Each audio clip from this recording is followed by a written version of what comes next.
Welcome to the Flagship Harbor Advisors Market Observations Call for the week of April the 3rd, 2023.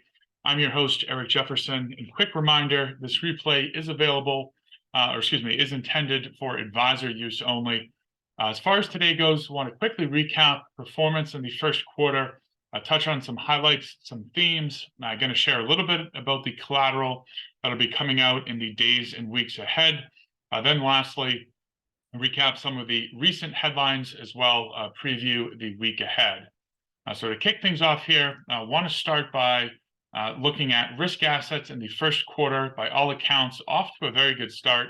We have the S&P in purple there, up nearly 8%.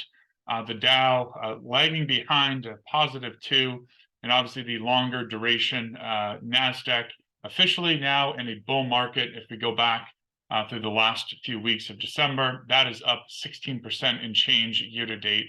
Obviously, the themes there: first, expectation for a Fed pivot, market pricing in an effective funds rate at year end of 4.25.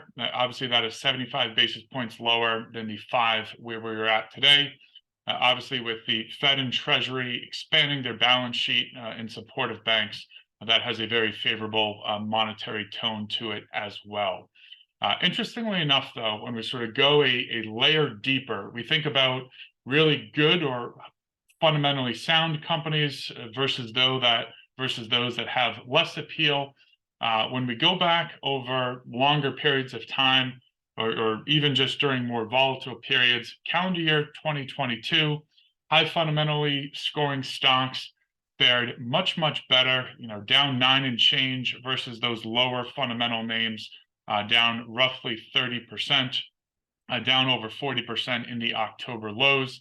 In contrast, though, when we look year to date, that story has flip-flopped. You have high fundamentally sound qualities virtually flat on the year versus those lower +15.5.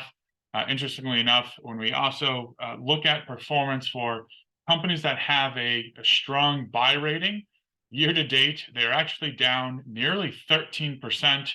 Companies that have an avoid rating, +4.5. That is a almost 17 basis point delta between companies that the sell side suggests are the names that you want to own versus those that you want to sell. Again, those guys certainly don't get it right all the time, but a very glaring contrast, in many ways suggestive of a regime change as we think about everything that's taken place.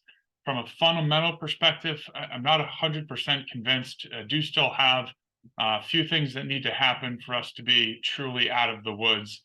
We'll touch on more of that in just a moment. I do want to quickly pivot over into fixed income.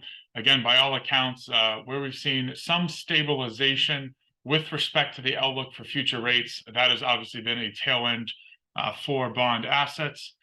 We see the ag up 2.5, give or take.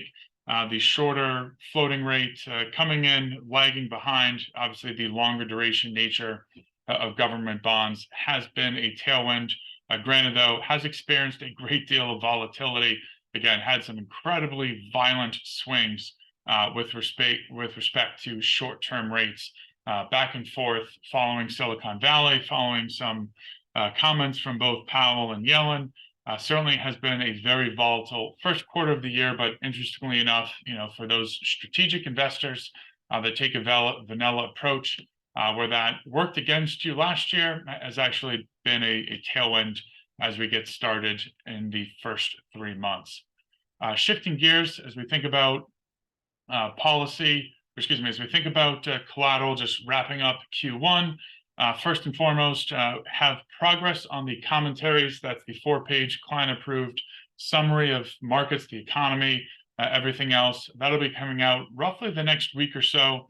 One thing we're doing differently this year, we have a 1-page sort of strategy overview. We'll talk about what it is, who it's designed for, how it works, and then ultimately, based on what took place in markets, how did this portfolio perform?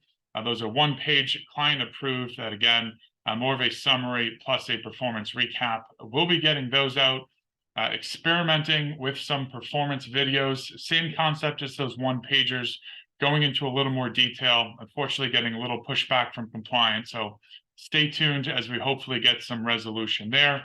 And then lastly, updated fact sheets will be sent into Dropbox for each of the underlying strategies. As we pivot to last week, headlines really in commodity prices, specifically oil, up double digits following a closed pipeline between Iraq and Turkey. But the bigger story there, OPEC announcing some fairly meaningful supply cuts. Obviously, that can be interpreted one of two ways. Likely they're cutting supply as a function of current prices and fear of slowing demand, see global recession. Unfortunately, though, that won't do anything to combat inflation. And not surprisingly, expect rates may take a little higher here as of late. Last week, other themes, we saw consumer confidence improved. Certainly that, I think, in many ways contributed to the 3.5% rally we saw to close the quarter. We also saw fourth quarter GDP revised slightly lower, 2.6 versus 2.7, not a meaningful difference there. Do think it'll be interesting when we think about the role of inventory going forward. As we heard in a lot of the last quarter earnings calls, folks certainly a little worried about what the environment ahead. If that's the case, historically, inventories aren't stockpiled as high as they would be. I do anticipate that to be somewhat of a drag on GDP going forward.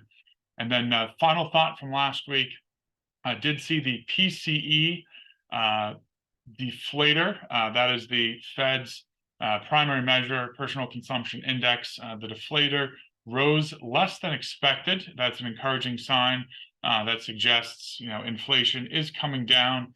However, any enthusiasm there was offset with some wage growth, especially in the services sector.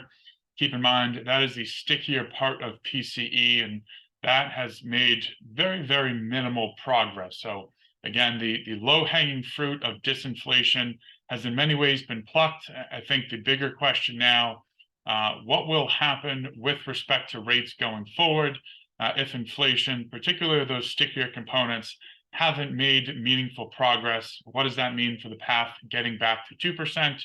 Again, on the other side of that equation, do still have labor, continuing to be very, very strong. Have seen some leading indicators of employment softening, but nothing to the extent that would give a major concern, other than what that would ultimately mean for the prospect of interest rates.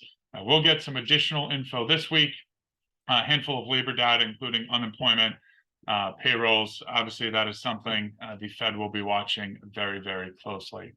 And then finally, logistical note, markets closed this week in anticipation, or excuse me, in observance rather, of Good Friday. And Thursday will be the most important day of the year for any golf enthusiasts. That is the kickoff to the 2023 Masters tournament down in Augusta. I'm sure many folks will be tuned in there. That is all for now. As always, happy to discuss anything in more detail. If you don't connect, have a great rest of the week. Take care.